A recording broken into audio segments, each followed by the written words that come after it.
Welcome back to Just One Question 2.0, the version that I thought was going to be post-pandemic, and boy, was I wrong about that. So here we are in the beginning of 2022, and we are still in the never-ending world of pandemic uncertainty that slowed some of us down, but not all of us. And one person that it hasn't slowed down is my next guest and longtime friend, Todd Duncan. Todd is a phenom.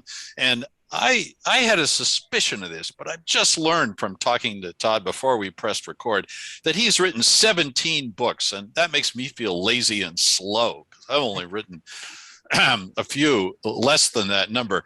But anyway, the good news is that his book, High Trust Selling, has just had its 20th anniversary. And that with one other of his personal favorites. He loves them all because they're all his children, but that and one other were New York Times bestsellers. And therefore had a lot of impact on this crazy mixed up world. So Todd is a high performance guru, and he helps people find balance in their lives because that is what people need once they start performing. So Todd, I'm thrilled to see you again. I'm thrilled to have you back on the show. I wish we were doing this in person, preferably out in your state, which is a lot warmer than mine, but welcome and tell me how you're doing in 20 words or less. Well, it's good to see you, first of all, Nick, and I'm doing phenomenal. I am navigating what I can navigate and controlling what I can control and surrendering to everything else that I can't. That was 21 words, so I was a word over, but yeah, that's pretty good. That's pretty good. That sums it up. I think I've heard that one before, and I think it's a good one. So well done. Yeah. The surrender part is where the wisdom lies, isn't it? It's knowing what you can't control and be getting comfortable with that. Yeah. So tell me. I know you're excited about something. I know you're doing something cool. What are you working on right now, and what is 2022 looking like for you? Well, I believe that whatever presents itself to us, we can interpret that as positive, negative, or something that we're excited about, or something that we're afraid of, or fear, in some way or another. And I think what I'm excited about is it seems like if you can just look deep enough, and if you can just be patient enough, there's goodness almost in everything that's happening, even in the sense of this pandemic and, the things that are coming out of it. There's a lot of people that, short of the illness and short of maybe, losing loved ones that we can't control, there's goodness in any adversity. And I'm trying to have people understand that, no matter what happens, we can choose the way that we want to go forward in most cases. And we can choose health in a different way. We can choose, what we do with our bodies and our mind in a different way. Even though we're maybe working remotely, working from home, we can,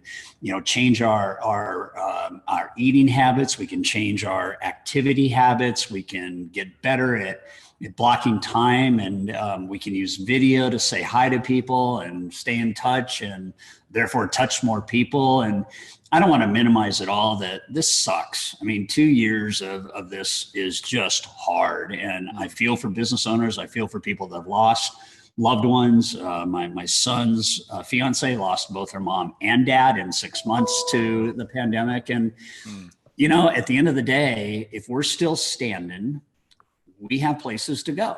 And if we're still up, we can decide what tomorrow looks like.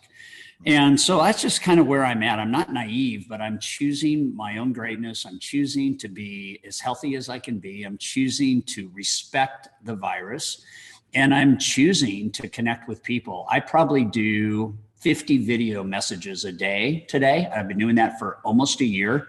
To my key clients, I want to say hi. I had my staff load my phone up with birthdays for the year, and so I'm sending between 5 and 7 birthday messages a day, just trying to connect and stay positive with people. And I'm a speaker that travels the world, and I'm traveling electronically now. And I've had four presentations in front of people in 2 years, and they were all within that little window where it was okay to meet. Other than that, we're using technology to scale. An event that we hold every year is called Sales Mastery, and we usually have a couple thousand people that attend. When COVID hit, I just told my team, I said, we're pivoting 100% to live stream. We're doing it tomorrow, and we're going to see what happens. And Nick, we had 44,000 people attend an event that usually has only 2,000 people attend. I remember, and we were in 9 countries. And I look at my team and I say, you know what? There's stuff happening as a result of this that we may never want to go back to. We're in a live event company, but if I can impact the globe and have 9 countries, and I'm going to pay attention to the innovation that the pandemic has forced. Yeah. So I'm in a good spot where we're having fun. We're trying to keep everybody employed and just trying to make a difference and have people understand that you got to choose balance. Balance doesn't happen by accident. Balance is a choice, and whatever you can do to protect yourself and self-care. I think self-care is really critical right now. What your mindset, what you say to yourself, what your daily rhythm is, how do you start your day? It's all, this is a big deal up here right now to get us through whatever the rest of this looks like. And I don't know what that looks like either. So I'm curious about what's next.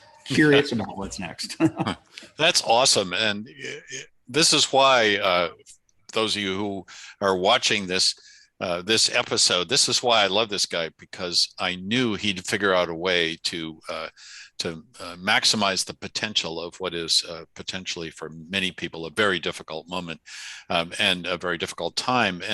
And I can't resist adding that one of the hardest things about this is something that we all talked about right at the beginning and then stopped talking about, which is the uncertain duration. If you're told you have a certain amount of time that you have to do something difficult or that you're going to be suffering for a certain amount of time, if you know the end point, then you can get through it. You can ration yourself. You can pace yourself. But it's not having a clear endpoint that makes it particularly hard for humans.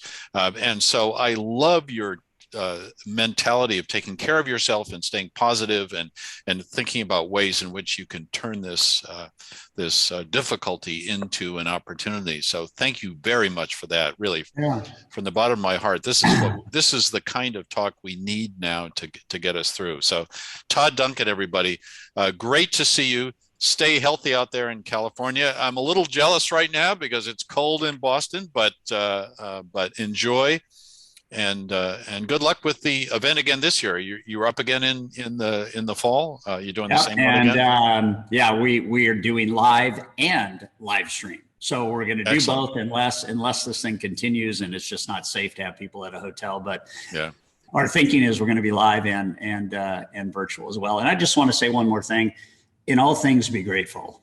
One of the great mindsets to get through any tough time, especially given what you just said, Nick, that we don't know the end time frame on this, is in all things be grateful. It's easy to get just buried by negativity, and there's good stuff happening every day if you look for it.